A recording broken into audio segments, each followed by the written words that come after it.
Hey everyone, it's Marianne, and this week we are talking about memory lane. It's kind of like the grieving process and kind of what, if anything, we miss about our pre-T partners. I guess before Aiden started T, I was absolutely terrified that I was losing everything about the guy I fell in love with. I was so scared that I wouldn't recognize him or know who he was anymore. And I remember him suggesting to me that I mourn the loss of his old self. And that was just something I didn't want to do. I remember I was just like, I broke down because then I truly was losing him if I'm mourning the loss of him, which was what I was most afraid of. So to me, it was almost counterproductive because that was my biggest fear, was that, losing him and then I'm mourning him. And I remember I would just start crying because it would just be, one of the last times that I heard his voice or saw his face. And, I would just cry and be in bed and just cry myself to sleep sometimes. And, once he started T, I don't know when it exactly happened, but something just clicked and everything was okay. I was okay with his transition. I was okay with the changes. I was just okay. I was no longer afraid. I didn't need to mourn. And, like maybe I mourned in my own way and didn't realize it.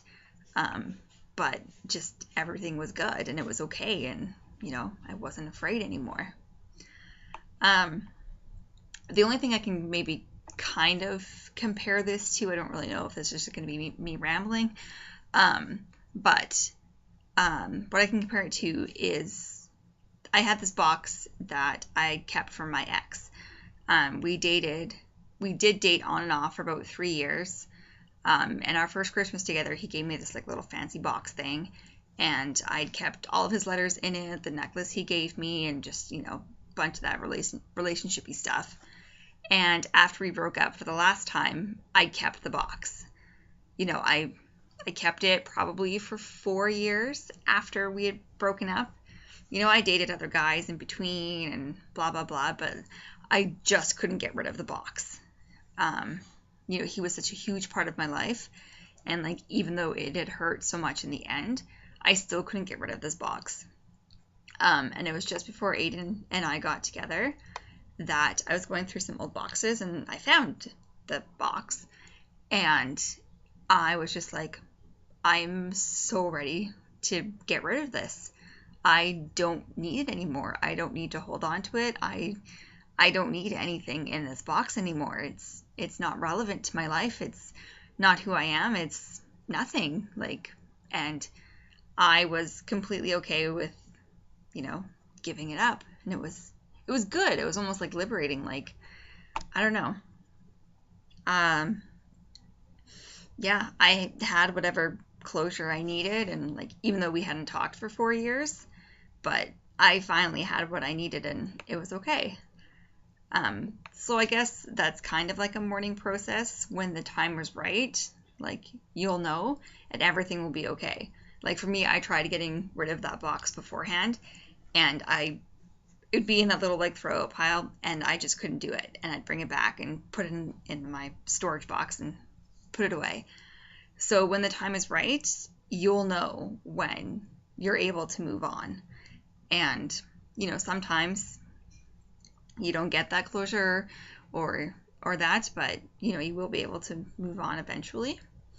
Aiden is still Aiden. Yes, some things have changed. His voice, his laugh, his face, but it's still Aiden. It's still the same person I fell in love with. Just some things have changed. Everyone grows and changes. So, I don't miss his old voice. I don't even remember what it used to sound like. And I love his laugh now. So, like, you do have the right to mourn and look back at your memories with your partner, and it's okay to feel a little sad. But there will come a point where you do need to move on. And just because that person is not coming back. And I know that may sound a little harsh, but that person isn't coming back.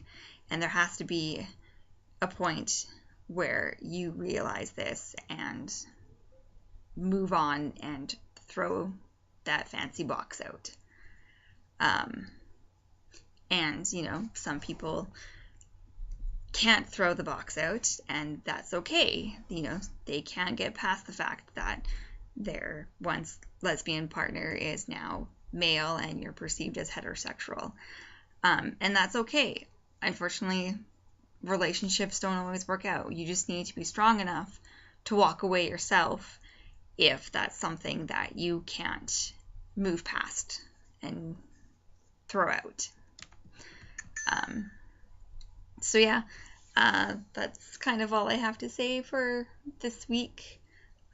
Sorry that it's super late, but thank you for watching. And if you have any topics that you want us to discuss, please, by all means, you can send us messages, private messages on the YouTube account, or comment below on our videos, or find us on Facebook, FTM Sweethearts, and send messages there or post on the group page. So thank you for watching, and I will see everyone next week.